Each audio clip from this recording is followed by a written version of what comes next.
Hare Krishna to all dear devotees.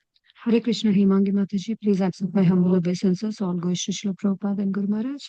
Mataji, whenever you are ready, you can please start, Mataji. Dear Mataji, Hare Krishna. Hare Krishna, dear devotees, please accept my humble obeisances. All glories to Srila Prabhupada and Guru Maharaj. Today we are reading Srimad Bhagavatam, Canto 10, Chapter 26, text 1 to 30. Om Namo Bhagavate Vasudevaya. Om Namo Bhagavate Vasudevaya. Om Namo Bhagavate Vasudevaya.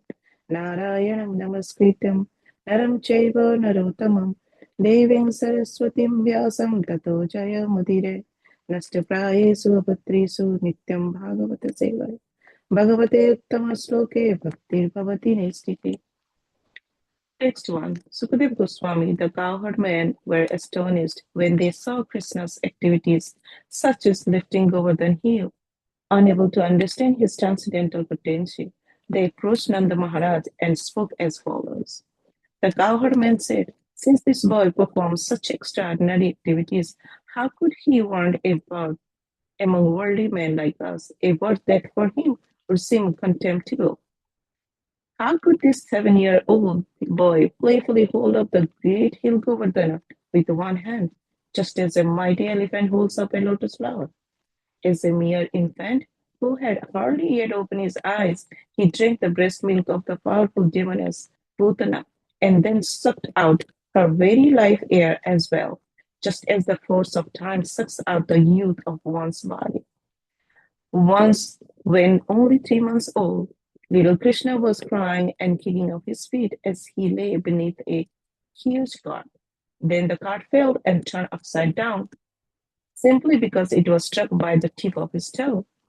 At 6, at the age of 1, while sitting peacefully, he was taken up into the sky by the demon Ravana.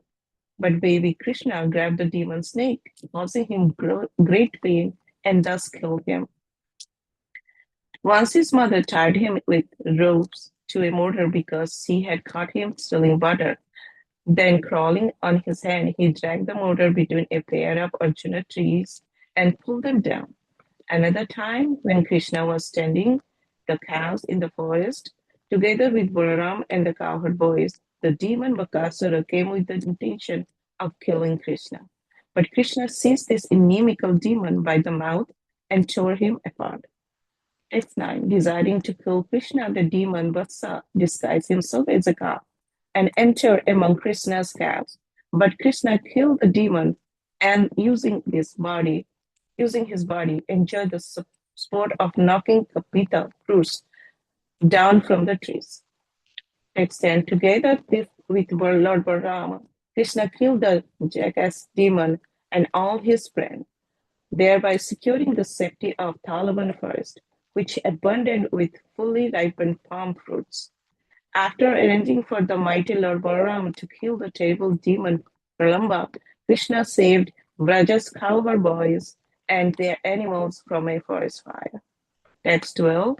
Krishna chastised the most poisonous serpent Kaliya, and after humbling him, he drove him forcibly from the lake of the Yamuna. In this way, the Lord made the water of the dead river free from the snake's powerful poison. Text 13.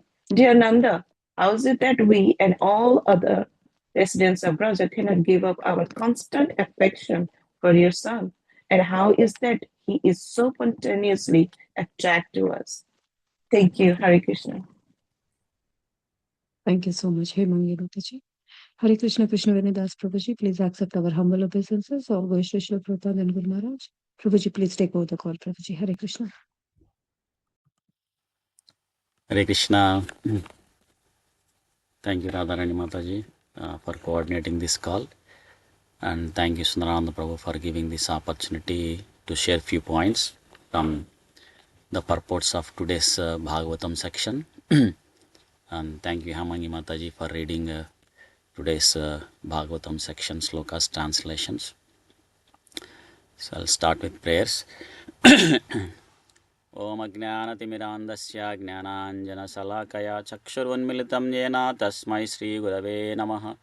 Namo Vishnupadaya Krishna Presthaya Bhutale Srimate Bhaktivedanta Swaminiti Namane नमस्ते सारस्वती देवे गौरवाणी प्रचारिणे निर्विशेष शून्यवादी पश्चात्तदेशतारिणि जय श्री कृष्ण चैतन्य प्रभु नित्यानंद श्री अद्वैत गदाधारा श्रीवासादि गौर भक्तवृंद हरे Krishna Krishna Krishna Hare Hare Hare Ram Ram Ram Hare Hare. Thank you all for joining for today's Bhagavatam session. We are in this wonderful Krishna's Vrindavana pastimes.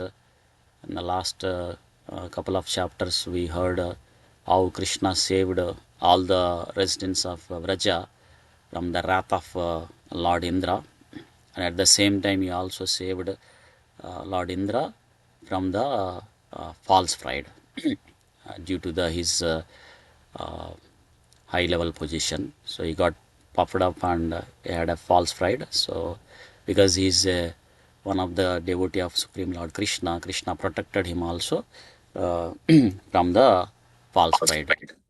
And Krishna performed this wonderful lila of lifting Govardhan hill for 7 days continuously, and all the residents of Raja enjoyed his association constantly. And in this chapter, after the Govardhana lifting of Govardhana hill pastime is completed, so in this chapter we will hear how Nanda Maharaj, because how the cowherdmans were surprised to see Lord Krishna's wonderful activities. So and they all went to Nanda Maharaj and asked to get some enlightenment. And Nanda Maharaj describes Krishna's opulence as he heard from Garga Muni. So today we'll go through the slokas 1 to 13. So in the first sloka, we see Sukadeva Goswami is saying, so the cowherdmen were astonished, suvismitaha. So they were very surprised. For why? Because they saw these Krishna's wonderful activities, karmani. So when they saw all these wonderful activities such as lifting Govardhan hill, so then they were unable to understand his power. So atat virya vidaha. So they were unable to understand his transcendental potency. So they thought, okay, it's better to approach Nanda Maharaj and get some enlightenment. So samabhyetya. So they all approached Nanda Maharaj. And Srila Vishnu Chakravarti Thakur mentions that commentary is mentioned in the purport, saying that when the pastime of lifting Govardhan hill happened, so all the cowherdmen or all the residents of Raja, so they were all in constant association of Krishna. So they all are ecstatic and blissful in the association of all the devotees and all the residents of Raja, and in the constant association of Krishna. So they were all blissful, and they did not think about all these things. They did not analyze it. So how come Krishna was able to lift this Govardhan hill? He's only 7-year-old boy. So all these things they did not analyze. But once the pastime is completed and when they went back to their residence, then they started analyzing. So this wonderful, powerful activity. So then they thought, okay, now we have seen Krishna lifting Govardhan hill, which is a very extraordinary and powerful and wonderful activity. Not only that, so they started remembering all the other wonderful activities that Krishna performed, like killing Putana or other things. So that time they all thought, so Krishna performing all these extraordinary activities, it's probably because of the benedictions that are coming from Brahmanas. So because when the Brahmanas shower their mercy or blesses, then one will get empowerment and they'll be able to perform some wonderful activities. And maybe they also thought that because Nanda Maharaj is great fortune, so that's why, because Krishna is the son of Nanda Maharaj has a great fortune, so because of that he might be performing all these wonderful activities. And they also thought that maybe Krishna probably achieved the mercy of Lord Narayana, so and probably is empowered by Lord Narayana. So all these things they thought at that time, but now after seeing lifting Govardhan hill, they thought they may not be the appropriate conclusions. So they thought that this is 7-year-old boy and he lifted this great mountain Govardhan here, and that too for 7 days, and that too with his pinky finger. So they thought Krishna might not be a human being, so he must be a Supreme Lord himself. So this is another thing Prabhupada also mentions sometimes in some purports, saying that if someone is claiming that he is the Supreme Lord or he is Krishna himself, then we can ask him like, can you lift Govardhan hill with his pinky finger for 7 days, or shows universal form? Because there are some people, they claim themselves as the Supreme Lord. So Prabhupada tells that, so these are the things that they should show in case if they claim them as the Supreme Lord. Because these are all wonderful activities that Supreme Lord can do, not an ordinary conditioned living entity that can perform.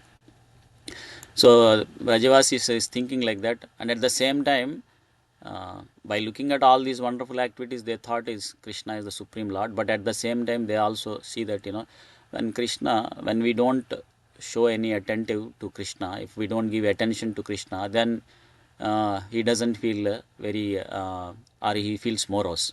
But when we give attention to him, then he will feel very happy.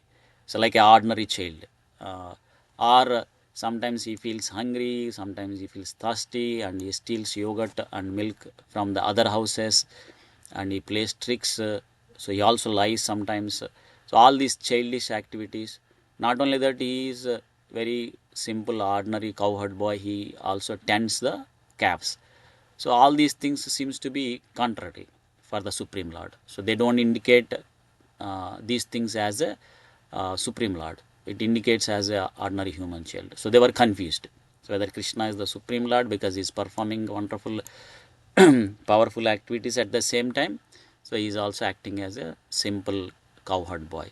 So unable to establish the truth, so they wanted to approach Nanda Maharaj and then ask him, because they know that Nanda Maharaj is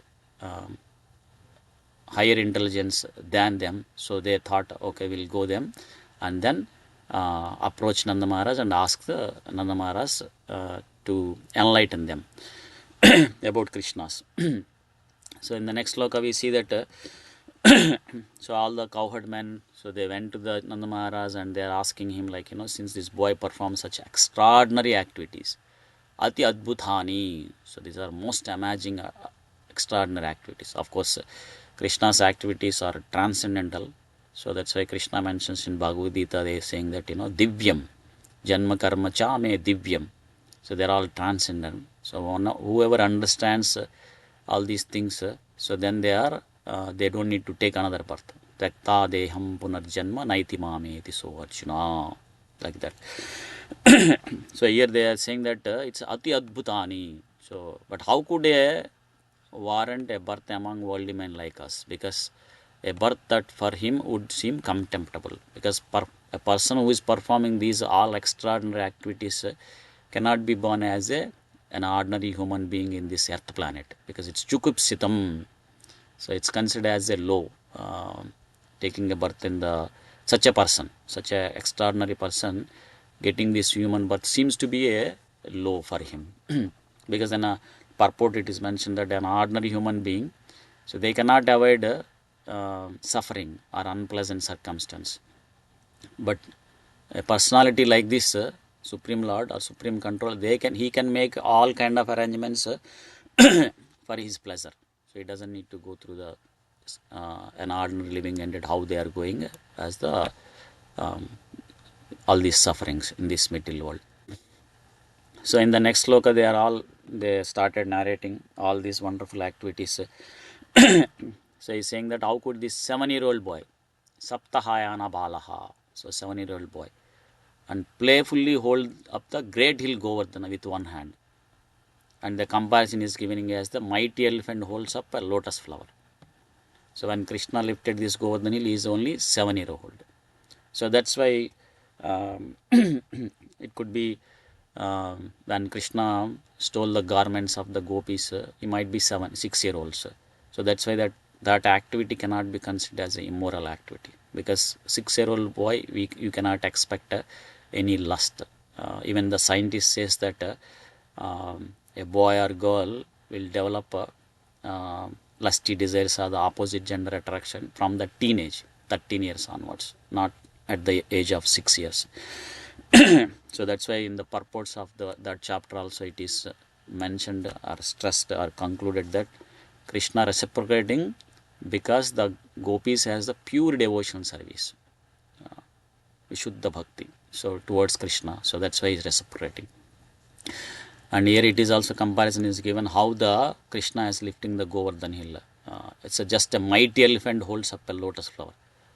So mighty elephant, when it holds up a lotus flower, it doesn't feel any burden. So in fact, it feels a play kind of thing or a pleasure kind of thing. So similarly, Krishna also lifted this Govardhan hill like that. And then in the next sloka, we see that they started narrating like, when he is a mere infant and hardly yet opened his eyes, he drank the breast milk of the powerful demoness Putana and sucked out her very life air as well.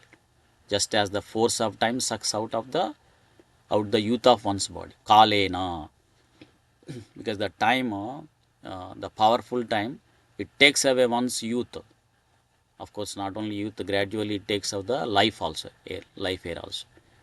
And Krishna mentions in Bhagavad Gita, the time is himself only. Kalosmi loka kshaya krita. Because in due course of time, even the big mountains, they'll become powder, chutney like that. So then what to speak an insignificant personality like me. So that's why Bhagavatam stresses that one should utilize the time very cautiously. Because I'm talking to myself. Says that Ayur Harati Vai Punsam. So with every sunrise and sunset, so it is decreasing the life of everyone. Of course, whoever utilizes in Krishna's services, Uttama Sloka Vartaya, so they are progressing towards the Supreme Lord. But if not, then they are going towards the destruction, their destruction.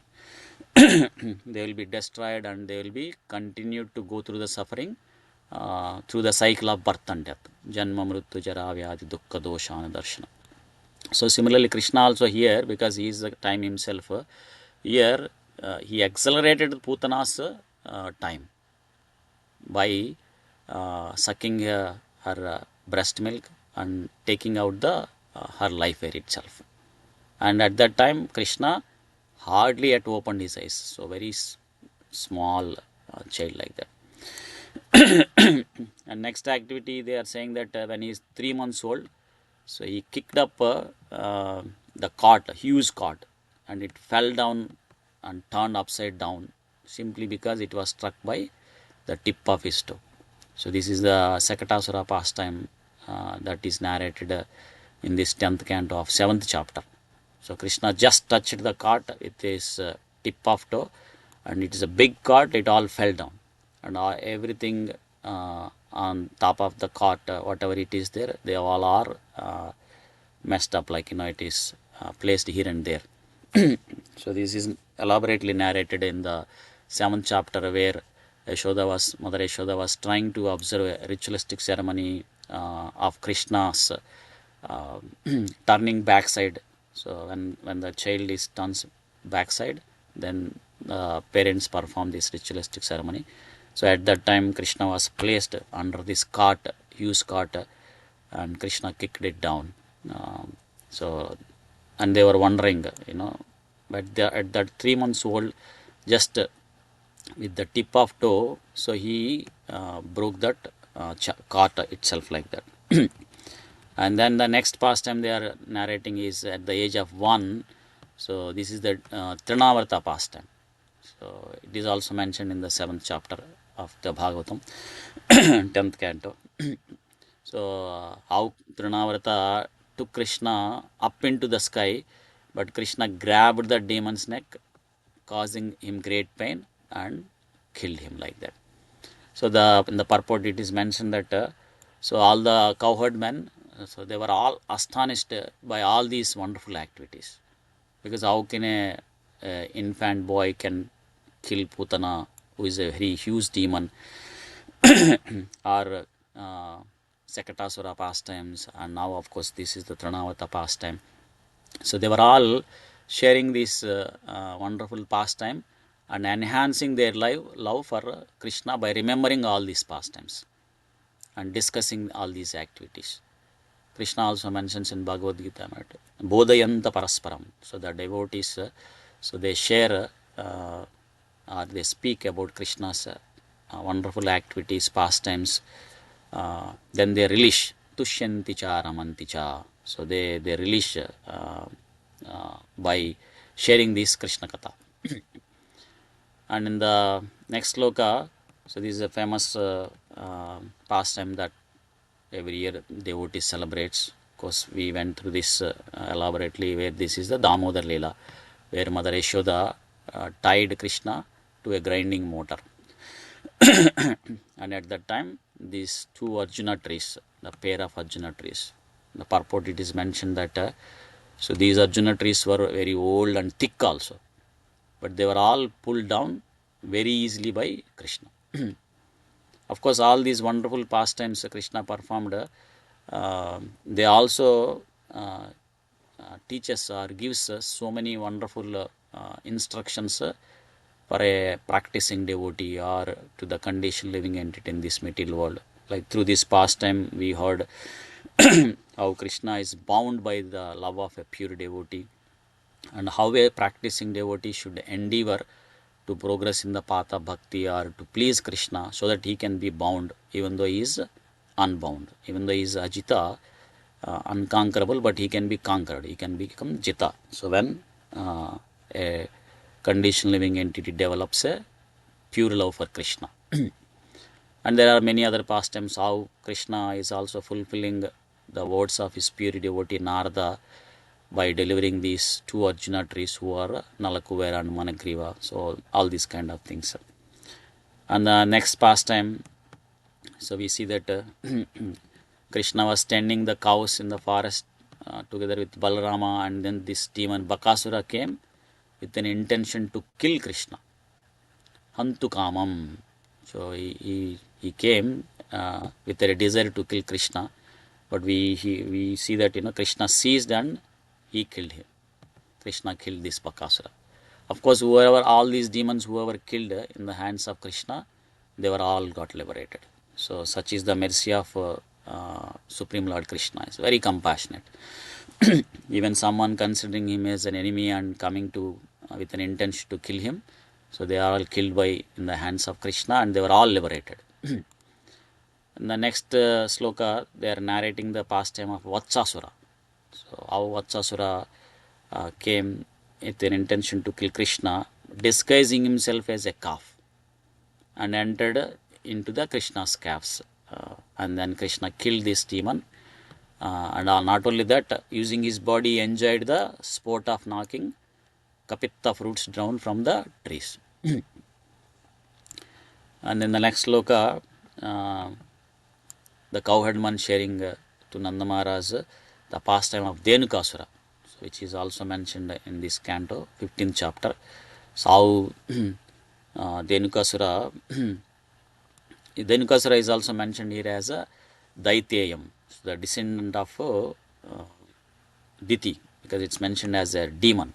So generally, all the demons are mentioned as Daityas, meaning it's a descendant of Diti.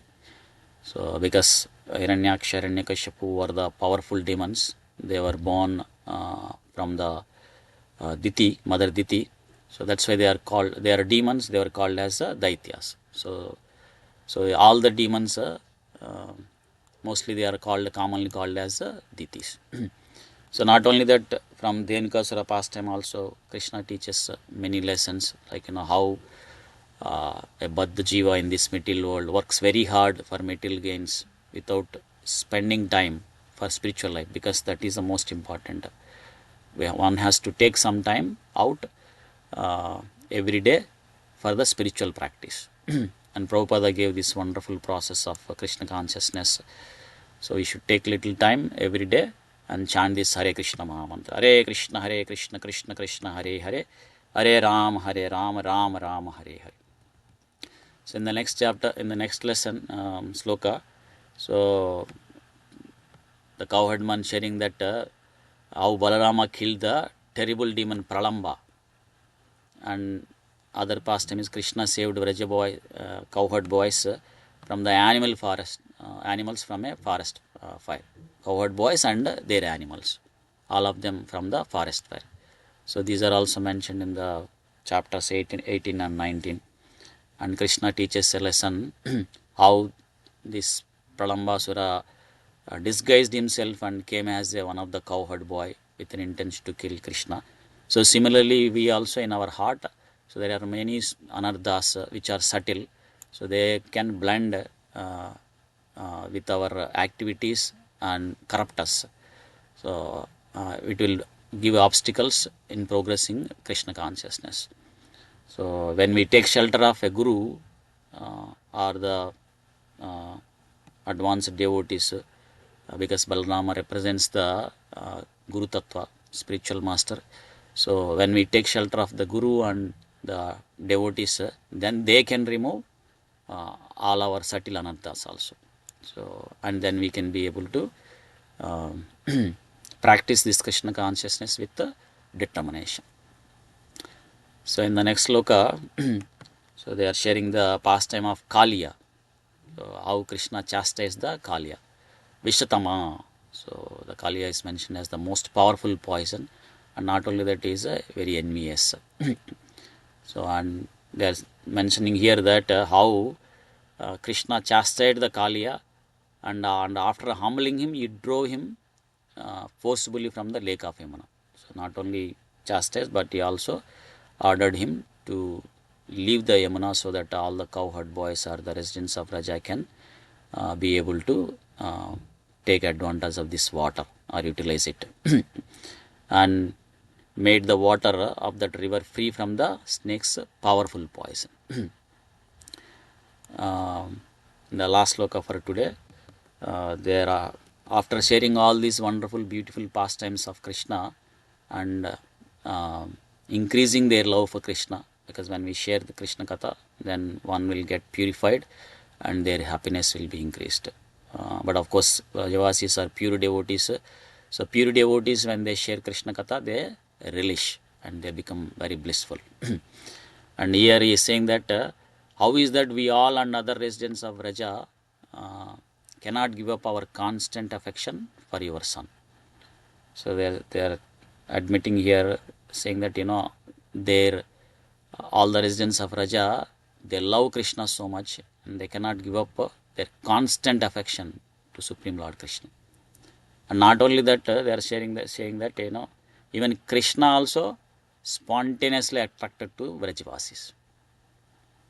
And in the purport, it is mentioned that so here why the residents of Raja cannot give up our constant affection to Supreme Lord Krishna, because Krishna is all attractive. So the word Krishna itself means all attractive. Of course, Supreme Lord has so many names because he appears into this material world time to time, and based on each pastime, each incarnations, Krishna has unlimited names. But the most suitable or closest name is the Krishna, because Krishna means all attractive. So with all these wonderful pastimes and all his opulences, so Krishna attracts everyone. That's why residents of Vrindavana, here they are mentioning that they cannot give up their constant love, Anuraga, for Lord Krishna. So not that they are loving Krishna because he is the Supreme Lord, because they did not come to conclusion yet that Krishna is the Supreme Lord. So they are confused whether Krishna is the Supreme Lord or not. So it is not based on whether Krishna is the Supreme Lord or not. So they have a natural attraction for Krishna. So and cowherd men also saying that here, so how come Krishna also spontaneously attracted? So etamam prapadyante tam stataya bhajamya. So when we approach Krishna with pure love, then Krishna also reciprocates and he will also uh, showers his love, or he also reciprocates and gives his love to us. He will also attracted to whoever uh, purely loves Krishna. So that's why in the purport it is mentioned that Krishna mentions in Bhagavad Gita to Arjuna that to surrender sarvadharman parityajya mamekam charanam raja. So by surrendering completely to Krishna, so we reciprocate Krishna's love by surrendering to Krishna. So when we give our love to Krishna, then Krishna will also reciprocate. But unfortunately, a conditioned living entity like me, though understanding this wonderful process, unable to completely surrender. And quoting Sri Chaitanya Mahaprabhu's Sistastakam prayer, saying that etadrushi tava krupa bhagavan mamapi durdaivam yudrusham ihajani nanuraga. O Krishna, you are so merciful. So you are showering your mercy and you are ready to give all is your love, but unfortunately I am unable to love. So that love towards you is not awakening in my heart. So of course Mahaprabhu is Krishna himself, acting as a pure devotee. He has all pure love, but he is teaching to us. So he is telling how a conditioned living entity situation in this material world. So even though this wonderful process is there, but I am not able to give that love. And in the purport it is mentioned that so Srila Prabhupada established this Krishna conscious movement to revive that love of the conditioned living entities by practicing whatever the process that Srila Prabhupada has given to us. Chanting this Hare Krishna Maha Mantra as Srila Prabhupada has prescribed, and then being in the association of the Supreme, the devotees, and honoring Krishna Prasadam like that. By following the process, what Srila Prabhupada has given, we can revive our love towards Krishna and become closer to Krishna, so that we can also situated in transcendental bliss all the time. So I'll pause it here. Thank you all for giving this opportunity. Grandaraj Srimad Bhagavatam ki jai. Srila Prabhupada ki jai. Ananta Koti Vaishnavanda ki jai. Vancha kalpatarubhyascha kripa sindhubhya eva cha patitanam pavanebhya vaishnavebhya namo namah. Hare Krishna. Thank you very much. Hare Ram, Hare Hare Krishna. Krishna. Thank you so much, Prabhuji. Hare Krishna.